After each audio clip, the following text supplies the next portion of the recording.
이 시간 여러분의 발걸음이 복되어서 우리 2층, 3층 영상으로 예배드리는 모든 성도들에게 크신 은혜가 임하길 주의 이름으로 축원합니다. 오늘 약속된 품삯 은혜의 나라라고 하는 제목으로 함께 은혜를 나누겠습니다. 요즘 중동의 두 강국 이스라엘과 이란의 최첨단 무기로 싸우는 전쟁으로 인하여서 국제사회가 얼마나 긴장을 하고 있는지 모르겠어요. 그런데 여러분, 터무니없이 빈약한 그 게릴라 군대와 무기를 가지고 당시 프랑스와 중국도 싸워 이기고 더 나아가 세계 최강의 미국을 꺾었던 나라가 있었는데 그게 어느 나라냐? 베트남입니다. 이 베트남의 20세기 최고의 명장군이고 군사 전략국가로 뽑히는 그 영웅이 있는데 이 영웅 명장 덕분에 전쟁에 있어서 일단 자신감이 충만했었다는 것이죠. 그 사람은 바로 붉은 나폴레옹이라고 별명이 붙은 봉우엔잡이라고 하는 장군입니다. 이 봉우엔잡 장군은요, 적을 혼란시켜라, 목적을 가지고 상대를 어둠 속에 가둬라라고 하면서 특별히 미국을 싸워 이길 때는 세 가지 전략을 가지고 싸웠다는 거죠. 첫 번째는 적이 원하는 시간에 싸우지 않는다. 두 번째, 적이 원하는 장소에서 싸우지 않는다. 세 번째, 적이 생각하는 방식대로 싸우지 않는다. 이런 세 가지 원칙으로 압도적인 군사력을 가진 미국을 이긴 것입니다. 한마디로 이렇게 싸우는 방식이 뭡니까? 뒤통수 친다, 뭐 그런 말 아닙니까? 적의 뒤통수를 치는 거예요. 아무리 적이 100번 싸워 99번 이겼다고 해도 그게 이긴 것처럼 보여도 진정한 승리가 아닐 때가 있다고 했어요. 때론 진 것 같아도 진정한 패배가 아닐 수 있다고 한 거예요. 그러면서 그는 99번째 적이 싸우느라고 지칠 대로 지쳐서 진이 빠졌을 때 마지막 100번째 그때만 이기면 지금까지 졌어도 이기는 거다라는 명언을 남겼습니다. 이거 가만히 생각해 보면 지난 시간에 우리 마태복음 19장 30절에서 살펴본 먼저 된 자가 나중되고 나중된 자가 먼저 된다는 말씀에 신념하여서 적군이 진에 빠져가지고서 싸움을 포기할 때까지 버텼다는 거, 그런 말 아니겠습니까?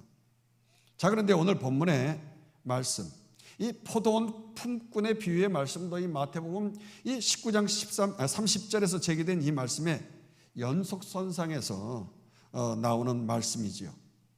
그리고 결론 역시 이렇게 먼저 된과 나중됨이 약간 바뀌어서 대비되어지는 것뿐이에요. 우리 한번 19장 30절, 오늘 본문 20장 16절 계속해서 읽어봅시다. 그러나 먼저 된 자로서 나중되고 나중된 자로서 먼저 될 자가 많으니라. 이와 같이 나중된 자로서 먼저 되고 먼저 된 자로서 나중되리라. 우리가 지난주에 살펴본 19장 30절과 오늘 본문 20장 16절 내용이 비슷한데요. 단어가 앞과 뒤가 좀 바뀌었을 뿐이지 똑같은 내용을 우리 주님 말씀하신 거죠. 자, 그런데 지난 시간에 이 말씀은 어떤 배경에서 나온 말씀인가요? 영생을 얻겠다고 찾아온 한 부자 청년에게 우리 예수님께서 내 재산을 다 팔아서 가난한 자에게 주고 너는 나를 따르라 이렇게 말씀하셨을 때 부자 청년이 재산이 많음으로 말미암아서 심히 근심하고 떠나가고 말았다고 하는 거죠. 그럴 때 아주 베드로가 당당하게 의기양양해가지고 주님, 저는 다 모든 걸 버리고 주님을 따르지 않았습니까? 그러면 내가 무엇을 얻을 수 있겠습니까? 라고 아주 의기양양하게 물은 거예요. 베드로는 자신의 희생 여부에 따라서 또 충성의 내용에 따라서 당연히 주님으로부터 뭔가 큰 상급 얻을 것이라는 기대를 하고 이런 질문을 한 거 아닙니까? 이때 예수님께서 먼저 된 자로서 나중되고 나중된 자로서 먼저 된다. 그러니까 이 땅의 기준과는 아주 확연히 다른 그런 하나님 나라, 그 천국을 바로 오늘 본문의 포도원 품꾼의 비유로서 말씀하신 것입니다. 한마디로 하나님 나라 천국은요, 세상 나라에서 아주 뻔한 그런 방식으로 싸워 승리하는 나라가 아니라고 하는 것이죠. 여러분, 그 베트남의 영웅 봉 우엔잡 장군이 싸웠던 것처럼 전혀 세상 나라가 알 수 없는 완전히 예상 밖으로 뒤통수 치는요, 그런 방법으로 싸워서 이기는 나라가 바로 하나님 나라라고 하는 거예요. 세상은 어떻습니까? 뭐 열심히 스펙 쌓고 줄을 잘 타고 악착같이 하면 뭔가 이룰 수 있잖아요. 그래서 대학 입시를 위해서도 저희 때는 사당오락이라고 하는 말이 있었어요. 4시간 자면 대학 붙고 5시간 자면은 떨어진다, 그런 말이에요. 그 정도로 열심히 하면 뭔가를 이룰 수 있다는 거죠. 그렇지만 하나님 나라는 내가 아무것도 아니고요, 하나님 나라는 아무 능력이 없습니다. 스펙도 없고 잘난 것도 없고 줄도 없고 백도 없고, 아예 내가 죽었을 때 그럴 때 하나님께서 일하시면서 그냥 난 거저먹기로 승리하는 나라가 하나님 나라인 줄로 믿습니다.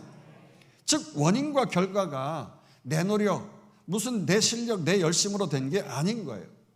나는 한 거 하나도 없는데 그냥 하나님의 열심으로 은혜로 이루어지는 나라가 하나님의 나라 천국인 줄로 믿습니다. 그래서 오늘 본문 1절부터 그 하나님의 열심을 잘 볼 수 있는데 1절 읽어봅시다. 천국은 마치 품꾼을 얻어 포도원에 들여보내려고 이른 아침에 나간 집주인과 같으니. 천국은 마치 그랬어요. 이거 어디서 많이 들어본 말씀 아닙니까? 마태복음 13장 천국 비유의 말씀에서 나올 법한 말씀이 오늘 본문에 또 나오고 있습니다. 자, 우리가 마태복음을 쭉 살펴봐서 알지만은요, 우리 예수님께서 이 천국 하나님 나라에 대한 말씀을 공생에 시작하시면서부터 회개하라, 천국이 가까웠느니라, 이렇게 선포하시면서 시작하셨죠. 그리고 우리 예수님의 비유의 말씀이 한 70%가 이 천국 복음에 관한 말씀인 거예요. 그만큼 이 천국 하나님 나라가 중요한 것입니다. 그렇다면 우리가 살아가면서 이 천국을 소망하고 끊임없이 갈망하며 이 땅 가운데 천국을 누리고 싶은 열망이 있는 이유가 뭡니까? 그건 그 천국 하나님 나라는 이 땅과는 확연히 다르기 때문에, 뭔가 다르기 때문에 분명히 우리에게 좋은 것이다라는 그런 기대감을 갖게 하는 것이기 때문에 그렇죠. 그렇습니다. 천국은 일단 이 세상과 달리 기쁨과 희락이 넘치는 것이죠.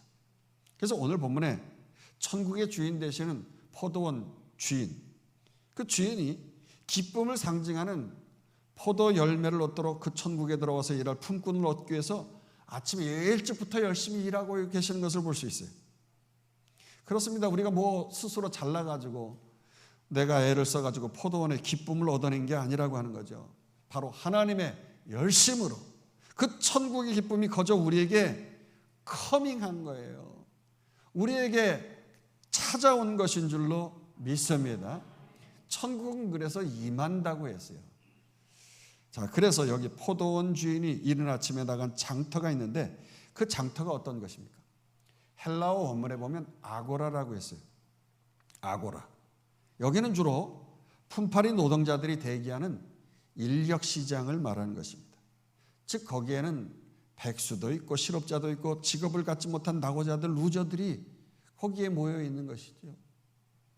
그런 나중된 자들이 전전긍긍하면서 자신들을 품꾼 삼아줄 사람을 찾고 학수고대하고 있는 장소가 바로 그런 아고라라고 하는 장소입니다. 그러다 보니 그곳은 매우 시끄럽고 분주하고 초긴장에 피 튀기는 경쟁이 있는, 늘 스트레스 받고 살아가는 장소인 거예요. 그러다 보니 당연히 그곳에서는요, 성공주의 일색은 이 땅의 기준에 의해 가지고 체력도 좋고 학벌도 좋고 능력도 좋고 인물도 좋은 사람부터 자동적으로 택함을 받게 되는 거예요.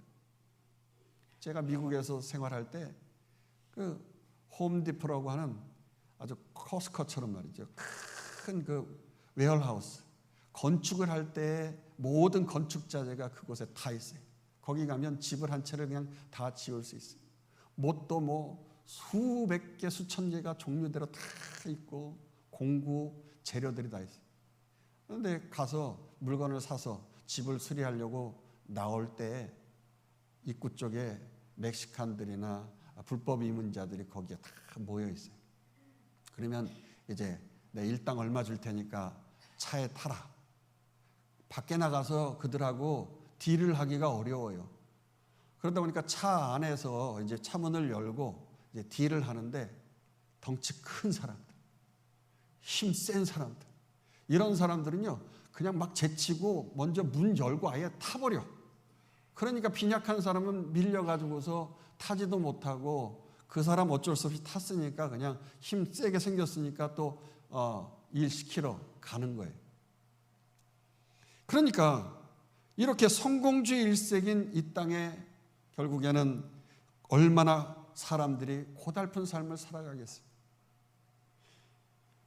모든 은혜도 사라지고 생애의 의미나 목적을 깨닫지 못한 채 곧 사라지고 말 그러한 삶의 어떠한 신기루만 찾아가지고 하루하루 헛된 것 바라보면서 모든 성공 신화를 위해서 매번 바뀌는 그 유행, 세상 풍습 따라잡기 해가지고 아이고 나는 그 유행 따라서 못 가네, 나는 그게 없네 있네 뭐 이래가면서 절망 가운데 살아가는 거예요.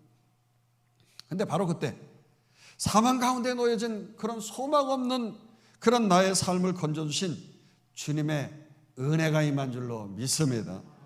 바로 이런 소망 없이 세상 장터에서 사람을 부르기 위해서 포도원 주인이 아침부터 시작해가지고 해가 저물 때까지 총 5번에 걸쳐서 열심히 일꾼을 찾아 나선 거예요. 여러분 일꾼이 뭐 이력서 놓고 어플라이하고 그래서 인터뷰하러 올 때까지 그렇게 기다리고 있었던 게 아니라는 거예요. 열심히 당신이 찾아 나섰다고 하는 것입니다. 그러니 이 모든 게 하나님의 은혜인 줄로 믿습니다. 모든 것이 은혜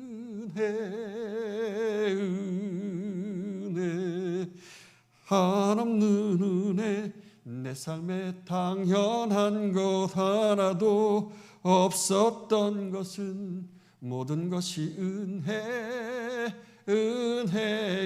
은혜였소. 하나님의 은혜인 줄로 믿습니다. 나는 부족하여도 영접하실 터이니 영광 나라 계신 임금 우리 구주의 예수라. 할렐루야. 그렇습니다. 예수 공로로 그 속량함으로 말미암아서 우리가 의롭다 하심을 얻고 천국 백성 된 줄로 믿습니다. 여러분 고대 이스라엘 지방에서는요 9월에 포도 수확기가 되어지면 날씨가 몹시 덥기 때문에 우리나라는 뭐 9월달 더워봐야 뭐 30도 35도 뭐 아무리 뭐 그래 넘어가지 않겠죠. 근데 여기 지역 뭐 40도 50도를 뭐 넘나드니까요 날씨가 무척 덥기 때문에 포도가 익자마자 바로 따야 되는 겁니다. 이 수확기를 놓치면 너무 포도가 빨리 익어서 떨어져 버리거나 말라 버리거나 또 저장 능력도 부족해가지고 상품 가치를 떨어뜨리기 때문에 한정된 시간에 집중적으로 걷어서 팔아야 되는 것입니다. 따라서 포도원으로 들어온 사람들은 그냥 포도원에서 먹고 마시려고 초청받은 게 아니라 일꾼으로 초청됐다는 것을 명확히 알아야 되는 거예요. 일꾼이라는 것. 더 나아가 고달픈 죽음의 세상에서 천국 열매를 얻는 그런 기쁨의 나라로 들어왔다는 그 은혜가 주어졌다. 그 은혜를 또한 확실히 알아야 돼요. 더 나아가서 그 일꾼은 하루 한 데나리온의 품삯을 약속받았다는 사실도 반드시 기억해야 하는 것입니다. 그래서 2절 이렇게 읽어보도록 합시다. 그가 하루 한 데나리온씩 품꾼들과 약속하여 포도원에 들여보내고. 여러분 한 데나리온은 하루 노동자가 종일 일해서 당시에 가족들을 부양할 수 있는 일용할 양식과 같은 돈이에요. 일용할 양식. 당시 하루 종일은 요즘처럼 뭐 9 to 5 해서 9시부터 오후 5시까지 그렇게 일을 하는 그런 시절이 아니잖아요. 요즘이라 그렇지 옛날에는 우리도 어땠습니까? 뭐 12시간 아니 그 이상 뭐 20시간 뭐 철야하고 말이죠. 그렇게 야근을 하면서 시도 때도 없이 일을 했어요. 당시 오전 6시부터 오후 6시까지를 하루 종일이라고 얘기해 12시간. 이때 일당 한 데나리온 하루 일당 한 10만 원으로 잡는다고 하면 그 돈으로 하루 가족을 부양하게 되는 거죠. 이것이 오늘 제목같이 약속된 품삯. 이 약속된 품삯을 받기 위해서 일꾼들이 오전 6시부터 일하고 있는 것입니다. 이때 포도원 주인은요, 일손이 부족했는지 제3시, 이건 유대 시간으로 3시를 얘기하는 것이죠. 우리나라 시간으로 항상 따진다고 하면 성경에 나오는 시간은 플러스 6을 해야 되는 것입니다. 그럼 몇 시예요? 9시. 그래서 9시에 또 장터에 나간 거예요. 그곳에 역시 일자리가 없어서 빈둥거리고 있는 사람이 있었던 겁니다. 주인은 그 사람들을 보고 포도원에 들어가라. 내가 너에게 상당히 주리라. 한 달란트 준다는 게 아니라 상당히 주리라. 이렇게 약속하고 또 들여보냈어요. 그래서 3절에서 4절 보도록 하십니다. 또 3시에 나가보라. 장터에 놀고 서 있는 사람들이 또 있는지라. 그들에게 이르되 너희도 포도원에 들어가라. 내가 너희에게 상당하게 주리라 하니 그들이 가고. 여기 상당하게 주겠다는 말은 처음 들어온 일꾼에게 한 것처럼 구체적으로 한 데나리온 10만 원 주겠다고 말한 거 아닙니다. 오전 9시에서 6시까지만 일하니까 당연히 일꾼은 내가 6시에서 아침 일찍 와가지고 일한 사람보다는 뭐 적게 받겠지, 합당한 품삯은 받겠지 하는 생각을 했던 거죠. 자, 그런데 포도원 주인은 정말 부지런한 거예요. 제6시 즉 오후 12시에도 또 장터에 직접 나가본 거예요.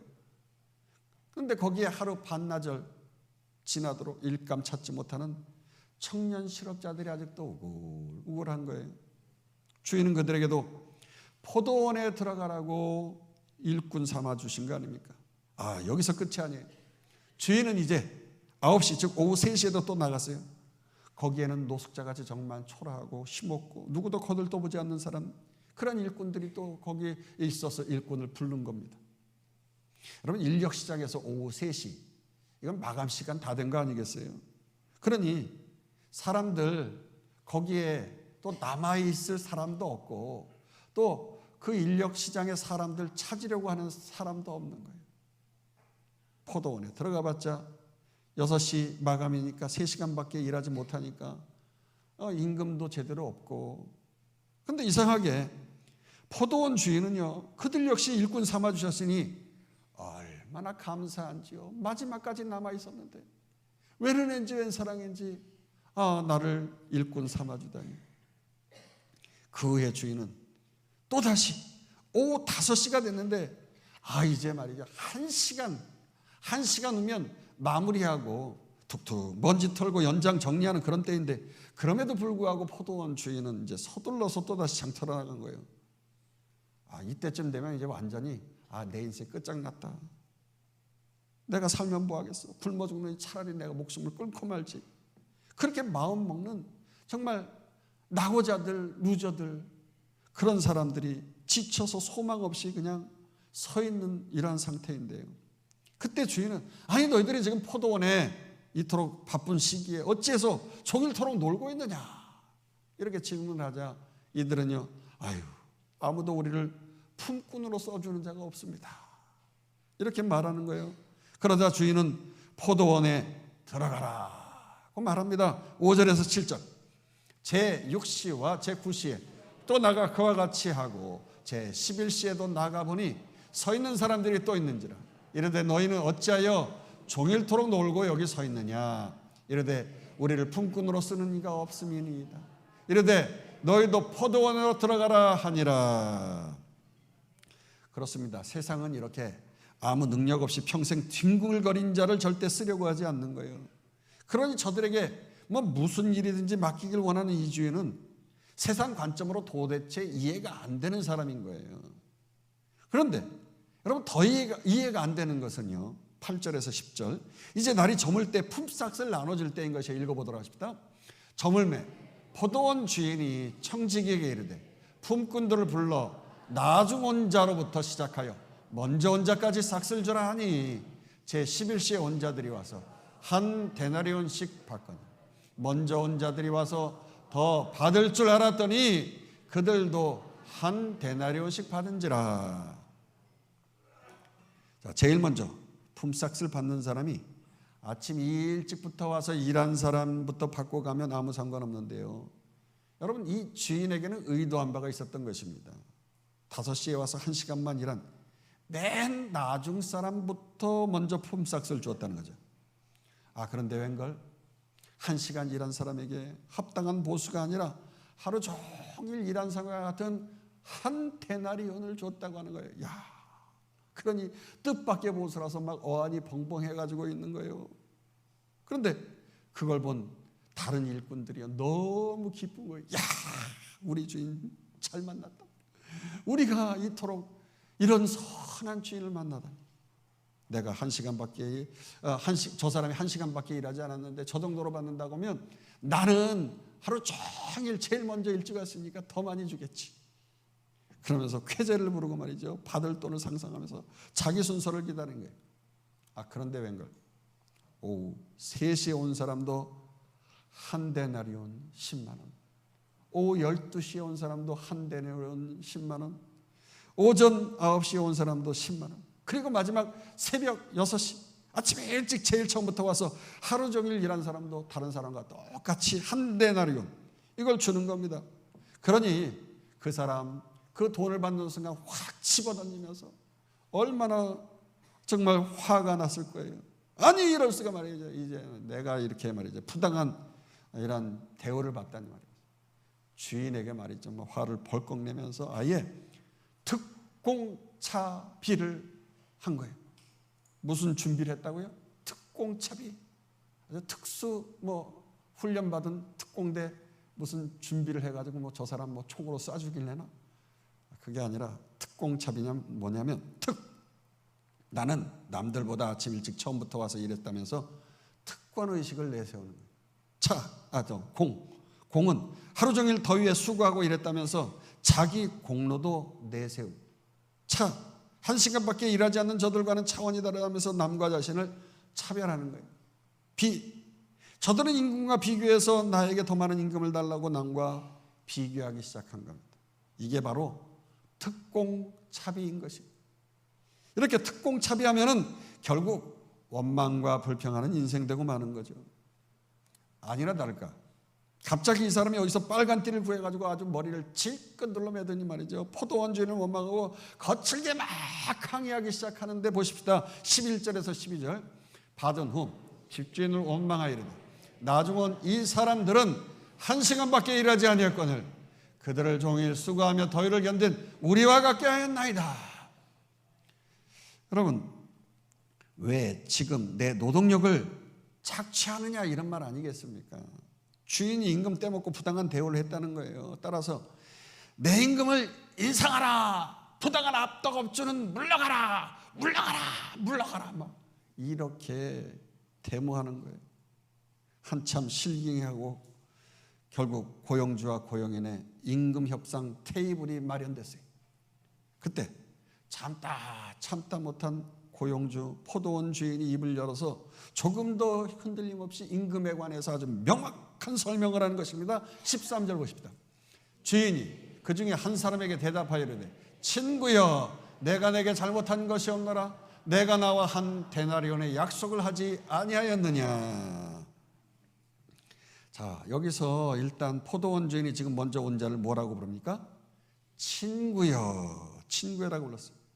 재밌는 것은 우리 예수님께서 이렇게 친구여라고 불렀을 때 늘 이렇게 자기 권리를 주장하고 공로 주장해가지고 애석하게도 천국을 바람과 함께 그냥 날려보내는 그런 교만한 율법주의자들을 향해서 친구여라고 했었단 말입니다. 여러분, 예를 들어서 마태복음 22장에 천국 혼인잔치의 비유가 나오는데 거기서 예수 공로 힘있고 의로운 천국 예복 입으면서 들어와야 된다고 말씀하고 있잖아요. 그런데 제가 어저께 결혼 예식 주례를 했는데 내 멋대로 말이죠. 내 마음대로 이래가면서 낯이 그냥 넌닝고 있고 앞에 나가가지고서 주례하겠다고 딱 문 앞에 서서 들어가려고 하면 어떡하겠어요. 아무리 주례 목사님이라도 오늘 본문 22장 11절 주님께서 하셨듯이 친구요. 조금 민망하니까 좋은 말로 왜 예복 입지 않고 왔습니까? 이러면서 내쫓아 버릴 거예요. 가차 없는 거예요. 마태복음 26장에서는 여러분 가룟 유다가 또 그런 말을 들었잖아요. 실컷 예수님을 3년 동안 쫓아다니면서 고생해놓고 마지막 예수님이 십자가에 비참하게 죽는 것으로 끝날 것 같으니까, 아니 주님 그럼 난 뭐냐고 말이죠. 자기 권리 주장하기 시작했어요. 그래서 다 주를 따라 죽어도 나는 절대 살아야겠다고 그러면서 3년간 잃어버린 시간 돈으로 돌려받아야겠다고 은 30냥에 예수를 팔아넘겨버리지 않았습니까? 이때 로마 병정에게요, 이자가 예수니까 잡아가라고 라비오 선생님이야 하면서 입을 맞추지 않았습니까? 이때 마태복음 26장 50절 우리 주님께서 그런 가룟 유다를 향해서 친구여 내가 무엇을 하려 왔는지 행하라고 말씀하셨어요. 무슨 말씀이신가요? 정말 아쉽다는 거지요. 네가 행할 대로 행하지만 넌 그 대신 천국은 없다는 거예요.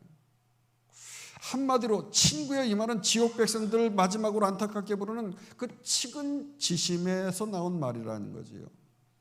정말 뭐 친구라서 친구라고 부르는 게 아니라는 거죠. 그 포도원 주인은요 품꾼들에게 그토록 친구처럼 살갑게 다가오지 않았습니까? 그리고 그 기회를 베풀어 줬습니다.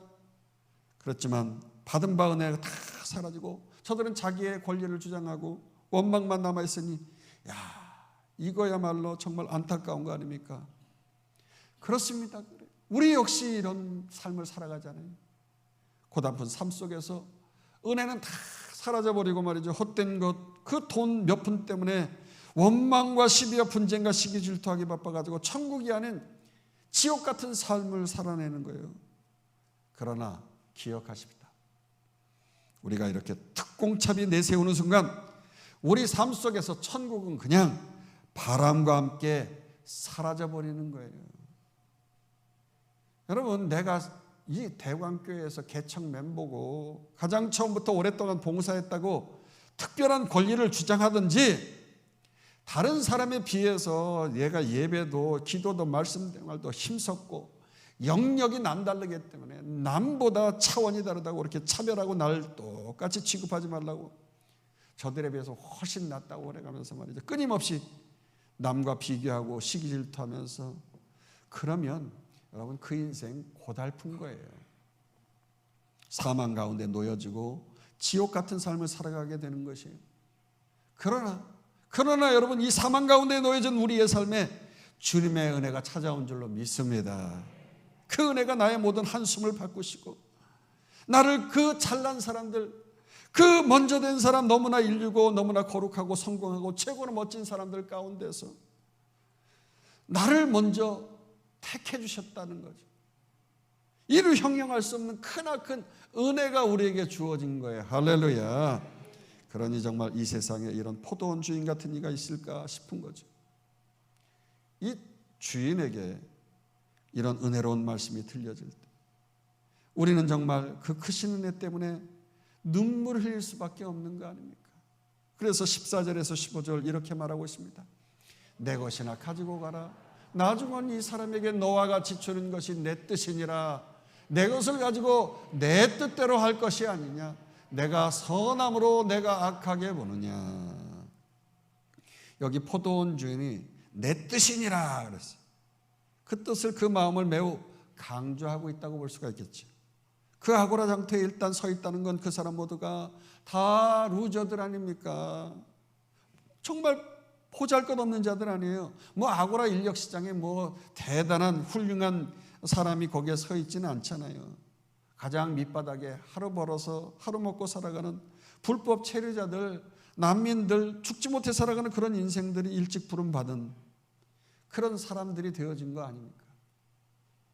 가장 늦게 1시간만 일했는데 말이지. 그런데 왜 눈엔지의 사랑이지? 똑같이 부름받았다고 하루 품삯을 받게 되어진 거 아니에요? 그러니까 우리가 할 일이 뭡니까? 그저 너나 나나 할 것 없이 감사만 하면 되는 거예요. 할렐루야. 감사만 하면 돼요. 또 나아가서 특별히 가장 늦게 1시간만 일해도 불쌍히 여기서 가족들과 먹고 살라고 일용할 양식, 그 일용할 양식 한 대리온을 주시는 그 포도원 주인의 마음을 헤아려 좀 알아야 되는 거예요.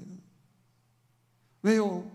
가족들이 기다리는 집에서 정말 빈손으로 가지 않고 일용할 양식, 기쁨의 양식을 가지고 갈 수 있도록 그렇게 가족들에게 돌아가는 그 사람을 바라볼 때 있는 사람은요, 저 사람도 참 가족이 있지 하면서 오히려 나와 같은 기쁨을 그 사람에게 가지고 있다고 하는 걸 기억하면서 오히려 격려해 줘야 되지 않겠어요? 그러면서 다시 한번 그분의 은혜, 그분의 선하심만을 기억해야 할 줄로 믿습니다.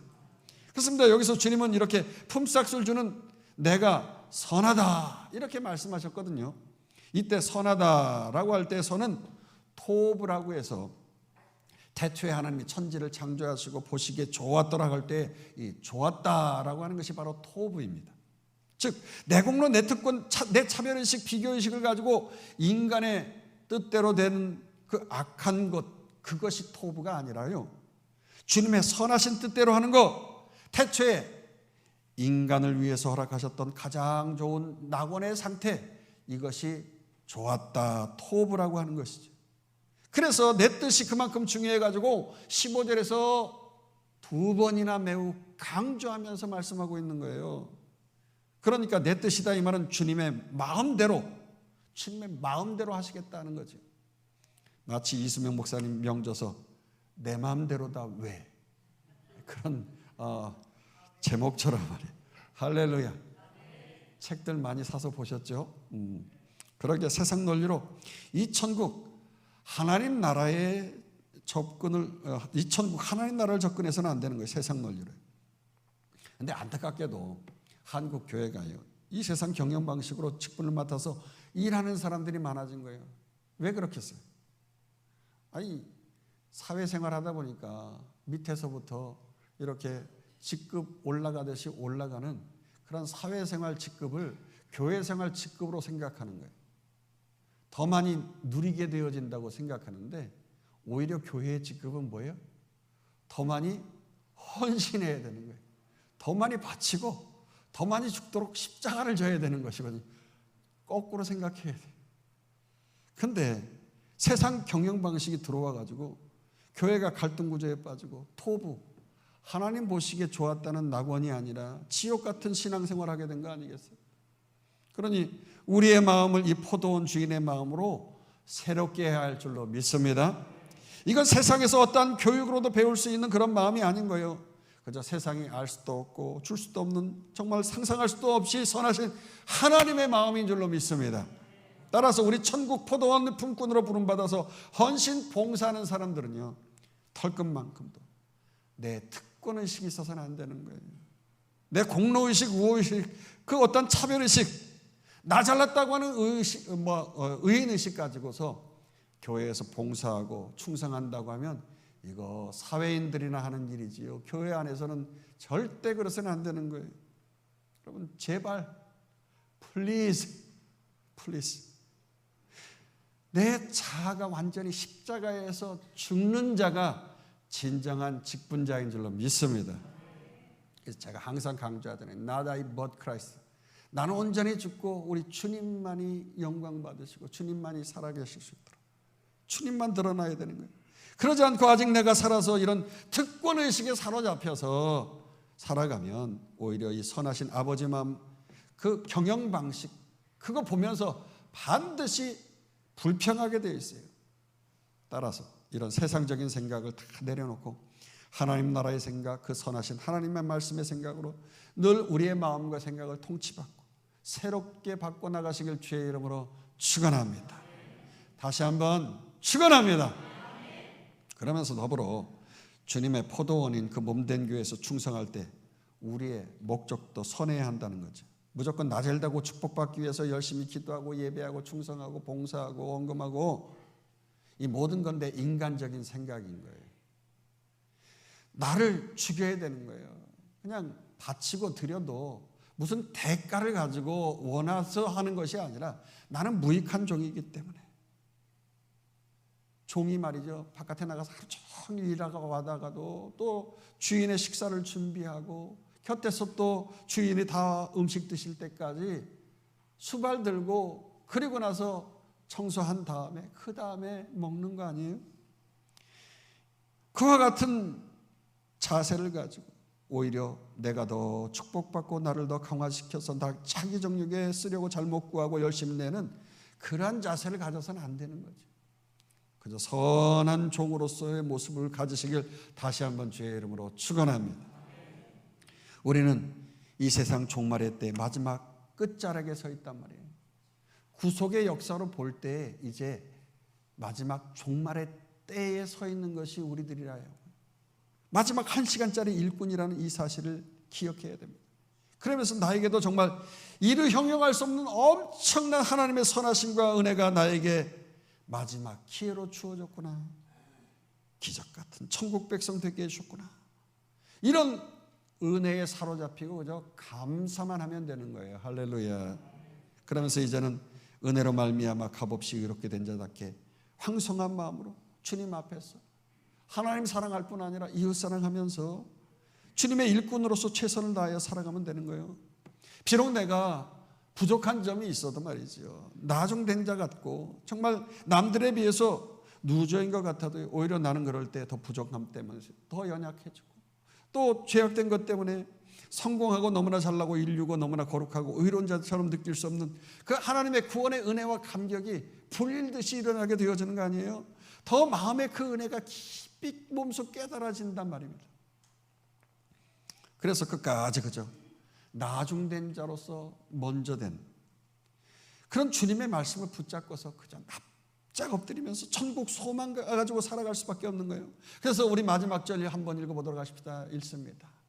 이와 같이 나중된 자로서 먼저 되고 먼저 된 자로서 나중되리라. 그렇습니다. 내가 부족하면 부족할수록 나중되면 나중될수록 이렇게 나중된 자로서 먼저 되는 역사를 우리가 더 강력하고 맛보고 누리고 그러니 얼마나 감사 아닙니까? 이 부족한 나를 구원해 주실 뿐 아니라 주님 나라 위해서 주님의 몸된 교회를 위해서 작은아마 내가 목장과 사역을 위해서 헌신할 수 있도록 그리고 하나님 사랑 이웃 사랑을 위해서 섬길 수 있도록 각종 교회의 사역을 나에게 위임해 주시니 얼마나 감사해요. 특별히 우리 대광교회 봄사역 우리 아까 권장로님 기도하실 때 군 선교 사역 시작하면서 일단 목장 이제 우리 삶을 나누는 것으로만 끝나지 않고 이제 나가서 이웃사랑을 위해서 복음 전도의 기회를 가지기 위해서 목장별 전도 대회를 하고 또 테라스 카페뿐만 아니라 테라스 작은 도서관도 우리가 개설을 하게 되었잖아요.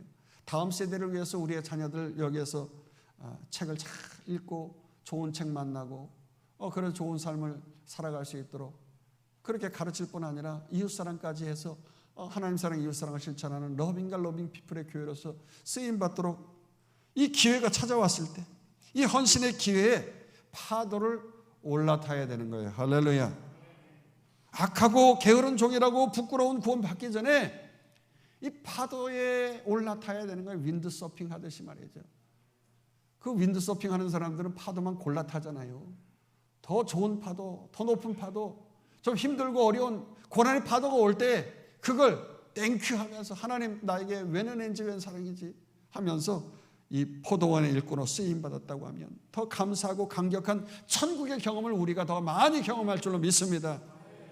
그럴 때 나의 한숨이 바뀌고 눈물이 바뀌고 말이죠. 힘들고 어려운 것 정말 우리의 삶 속에서 고난받고 질병 가운데 있고 이런 모든 것들 우리 주님께서 주물떡 해가지고 합력해서 선을 이루어 주시는 그러한 놀라운 구원의 은혜가 우리에게 주어질 줄로 믿습니다.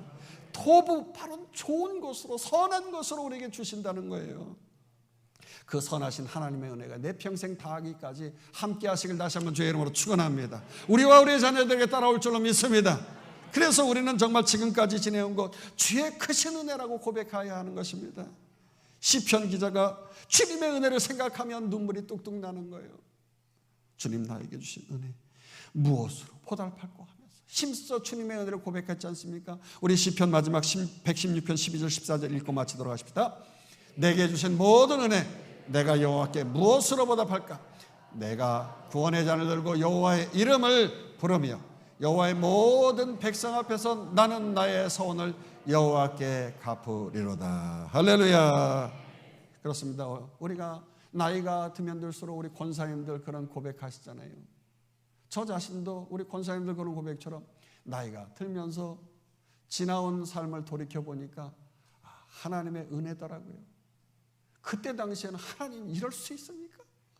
막 힘들고 어렵고 이럴 수 있습니까? 막 좌절하고 낭망하고 나쁜 것인 줄 알았는데, 그 당시에는 힘든 것인 줄 알았는데 오히려 지나고 뒤돌아보니까 하나님이 그래서 나에게 좋은 선한 것을 주시기 위해서 그 길로 나를 선택하라고 하셨구나 하는 것을 깨닫게 되잖아요. 그러니 이제는 그 사망 가운데 놓여진 나의 인생에서 건져주신 그 주님의 은혜를 우리는 그저 감사할 뿐 아니라 마음껏 찬양해야 될 줄로 믿습니다. 미약하나마 힘닿는 데까지 그 은혜를 갚도록 우리 목장과 사역에서 더욱 힘써야 되지 않겠어요? 이 봄철 사역에 더욱 힘있게 나아가도록 하십니다. 할렐루야. 이번 한 주간 동안도 선하신 하나님의 그 은혜를 깊이 묵상하고 천국을 누리며 살아가는 우리와 우리의 자녀 되기를 주의 이름으로 축원합니다. 축원합니다. 축원합니다. 우리 함께 합심해서 기도하겠습니다. 주님, 나는